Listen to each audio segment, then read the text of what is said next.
大家好，欢迎来到流利中文播客，我是安然。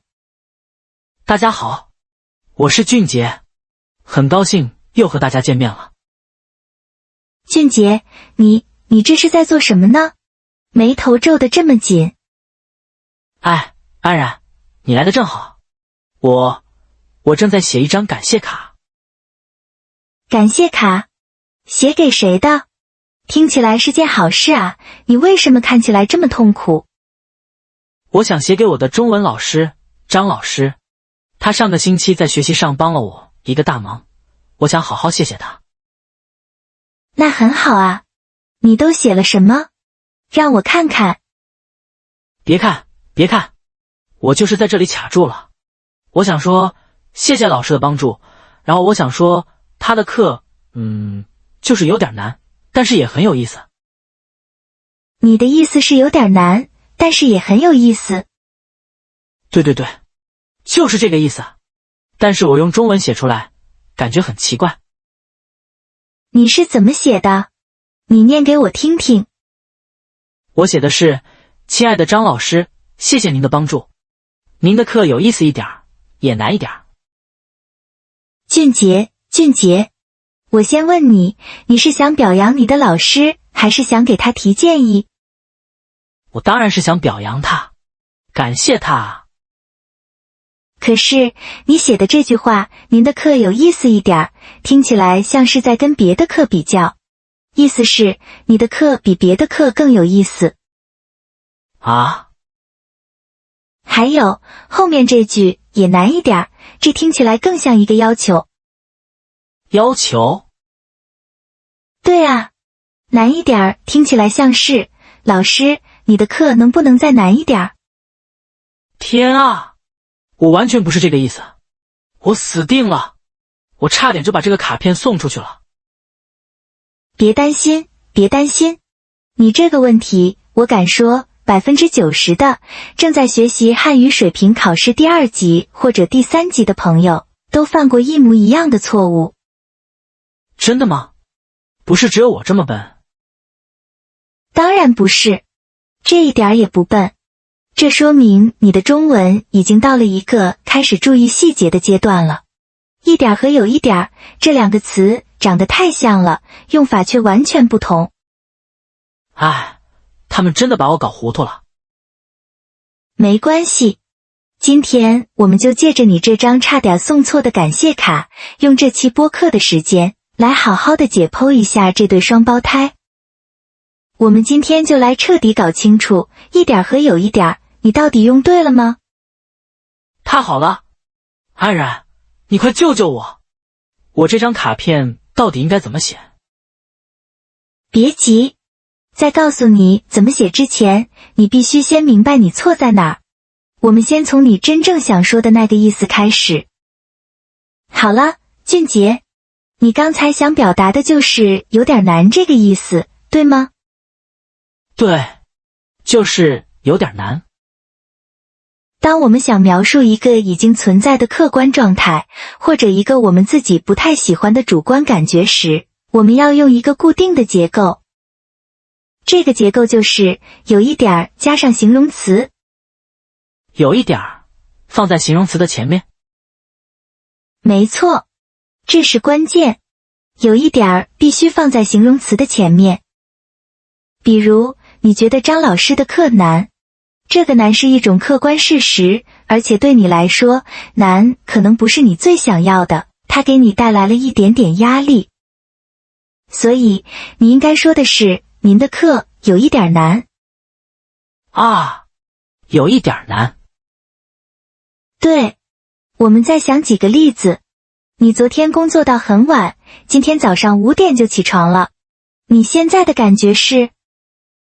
我有一点累。完美。你喜欢累吗？当然不喜欢。没错。所以你用有一点累来描述这个你不想要的状态。再比如，老板突然给了你很多新工作，你今天下午没时间帮我了。我会说，对不起，安然，我下午有一点忙。非常准确。忙和累都是我们不想要的，所以我们用有一点加形容词。我们再把它用到别的地方，比如东西。我们去逛街，你看中一件衬衫，你问价格，老板说要500块钱。你觉得？我觉得有一点贵。对了，贵是你不想要的。我们去吃饭，你尝了一口菜，味道太重了。我会说这个菜有一点咸。没错，比如咸、冷、热、炒等等。比如图书馆里有人说话很大声，你会说这里有一点吵。你看，所有这些有一点加形容词的用法，都带着一点点负面或者抱怨的口气。我明白了，有一点放在形容词前面，表示有一点，而且通常是我不喜欢的。哎，等等，安然，那我刚才的第二个词，有意思。有意思是一个好词啊，不是负面的。那我可以说您的课有一点有意思吗？哇，俊杰，你问到点子上了，这是一个非常非常好的问题。答案是语法上可以，但是听起来很奇怪。为什么呢？因为就像我们刚才说的，有一点这个结构，它天生就带着不如意的感觉。当你用一个好词，比如有意思或者漂亮，放在有一点后面，比如你说这个人有一点漂亮，听起来的意思是她算漂亮，但没那么漂亮，或者她虽然漂亮，但我不太喜欢她某些地方。哇，这个意思完全变了。对，所以如果你说您的课有一点有意思，老师听起来可能会觉得你是在说你的课勉强有点意思，但没那么有意思。天啊，那我这张感谢卡不是越写越糟糕？那我到底该怎么说？别急，这就是我们要学的。在这种情况下，当你想表扬的时候，中国人会换一种方式。你会强调好的一面，弱化坏的一面。你会用一个虽然但是的句型。你会说，张老师，您的课虽然有一点难，但是非常有意思。啊，我明白了。我只对那个难的，我不想要的，用有一点儿。然后对那个有意思的，我喜欢的，我用很或者非常来加强它。完全正确。虽然有一点难，但是非常有意思。这样一写，你的老师看了才会真的高兴。呼，终于明白了第一个。谢谢你，安然。好的，现在我们明白了有一点加形容词是描述状态。接下来我们就要看你刚才用错的那个结构了。形容词加一点，就是我写的难一点和有意思一点。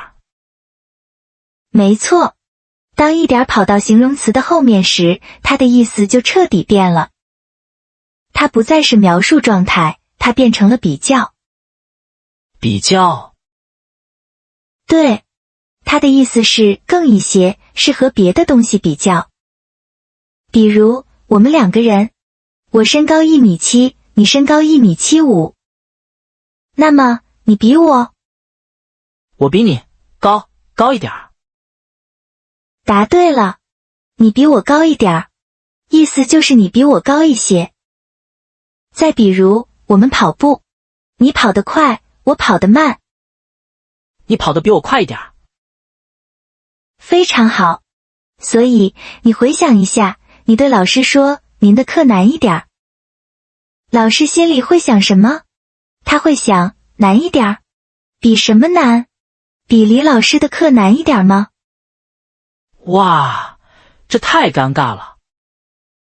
对，所以形容词加一点的第一个重要用法是比较，而它的第二个也是更常用的用法，就是你刚才差点误导老师的提出要求。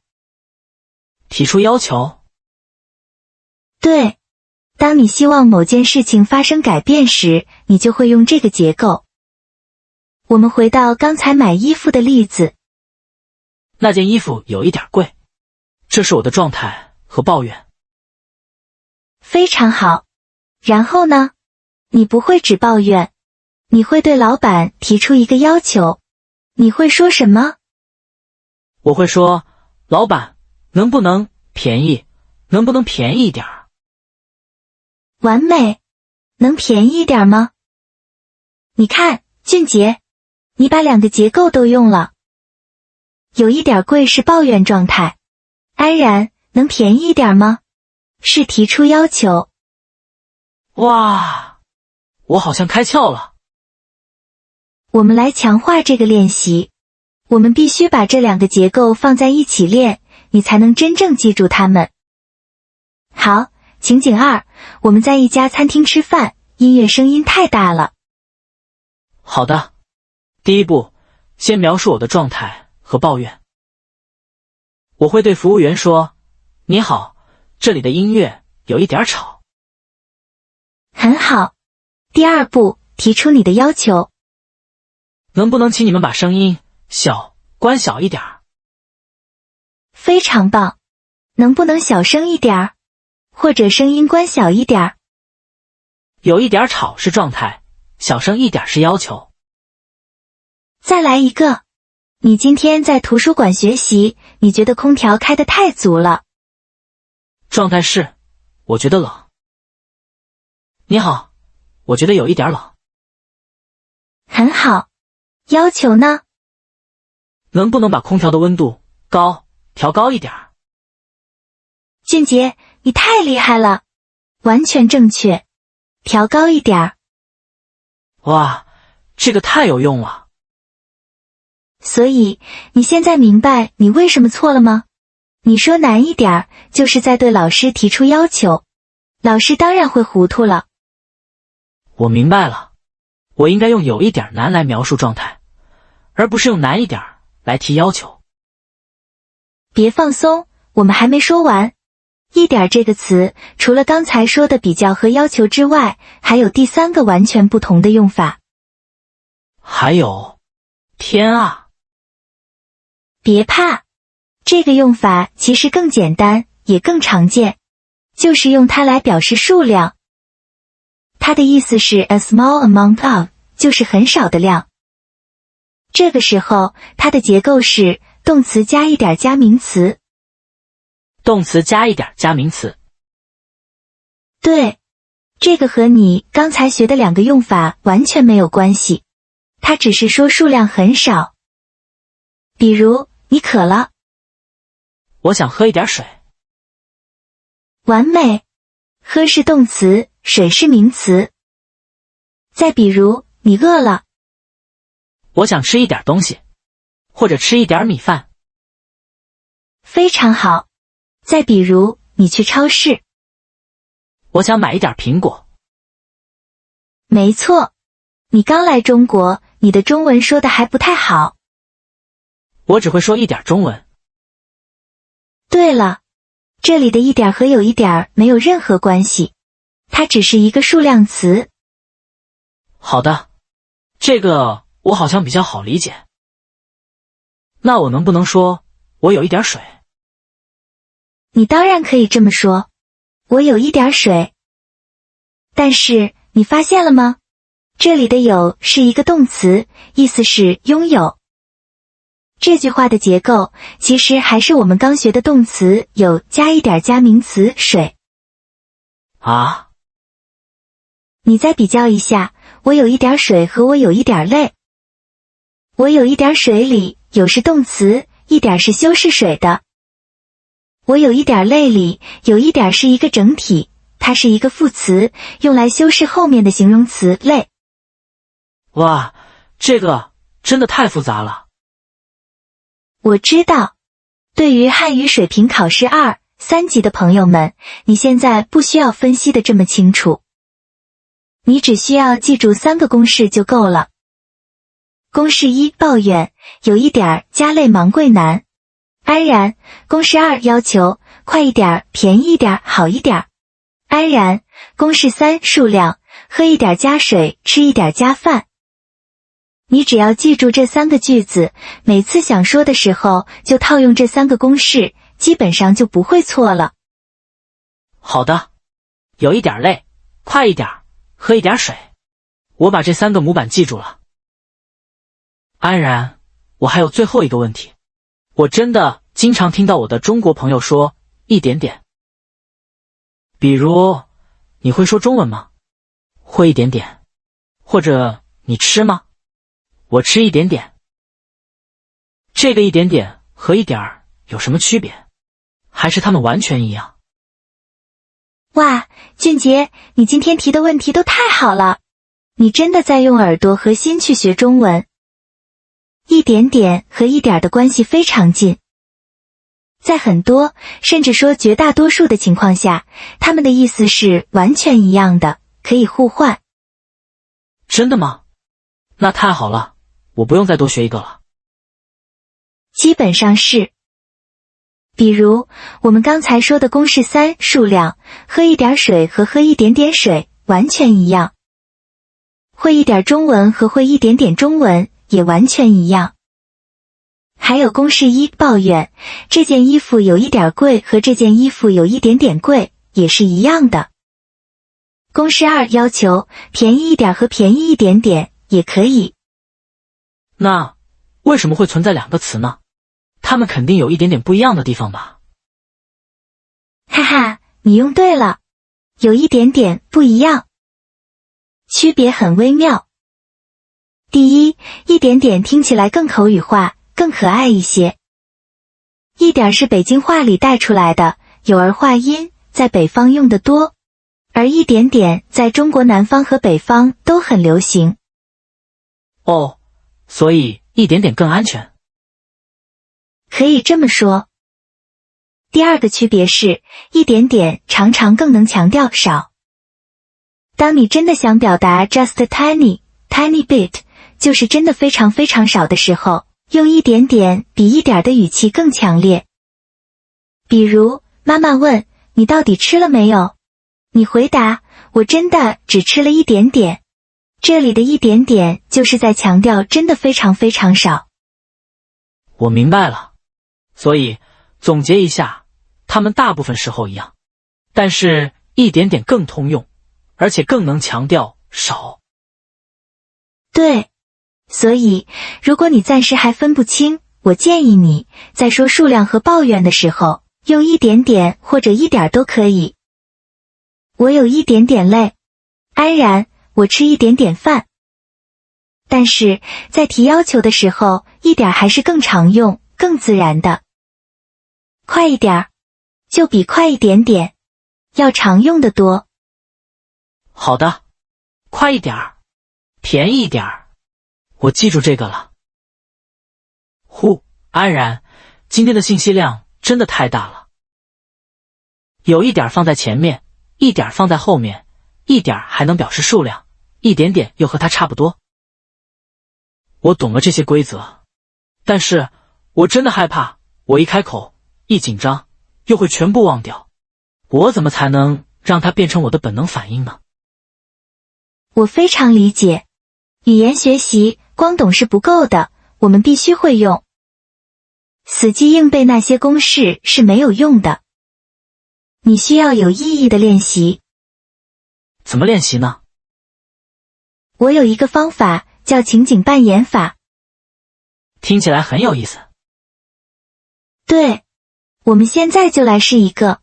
我们创造一个全新的情景。假设我们俩在做饭。好的，我们在做饭。我是大厨，你是我的助手。我尝了一口我正在做的汤，我说，哎呀，俊杰，你刚才是不是放盐了？我放了。我说，这个汤味道不对。啊，有一点咸。对，你用了公式1，抱怨，汤有一点咸。那我们现在怎么办？怎么办？我们可以加水。对，你对我说，安然，我们加一点水吧。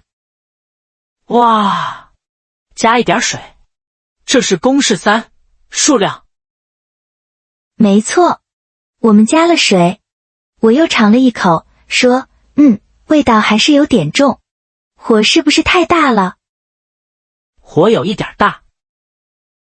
那你的要求是？我们把火关小一点。俊杰，你看。哇，有一点咸，抱怨，加一点水。数量有一点大，抱怨，关小一点，要求。在这一个做饭的情景里，你把我们今天学的所有核心知识点都用上了。这个方法太棒了。所以，我给你的家庭作业就是，每天晚上睡觉前花5分钟，你自己想一个情景。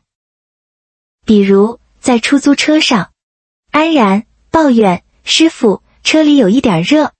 安然要求，能不能开快一点？安然数量，我只有一点时间了。比如，在学习中文，安然抱怨，今天的语法有一点难。安然要求，老师，请您说的慢一点。安然数量，我每天只学一点中文。当你每天都这样演戏给自己看，不出1个星期，这些用法就会长在你的脑子里，你想忘都忘不掉了。哇，这个方法比做练习题有意思多了。我今晚就开始练。好的，看来你那张感谢卡现在没问题了。没问题了，我现在就改。我要写，亲爱的张老师，谢谢您的帮助。您的课虽然有一点难，但是非常非常有意思。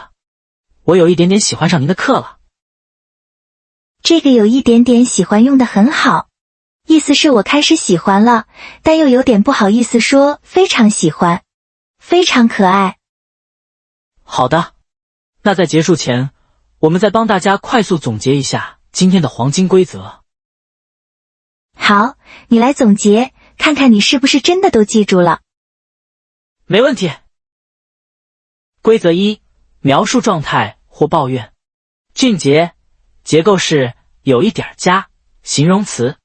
俊杰，意思是 a bit， 而且通常是你不太想要的。比如，我有一点累，天气有一点冷。没错。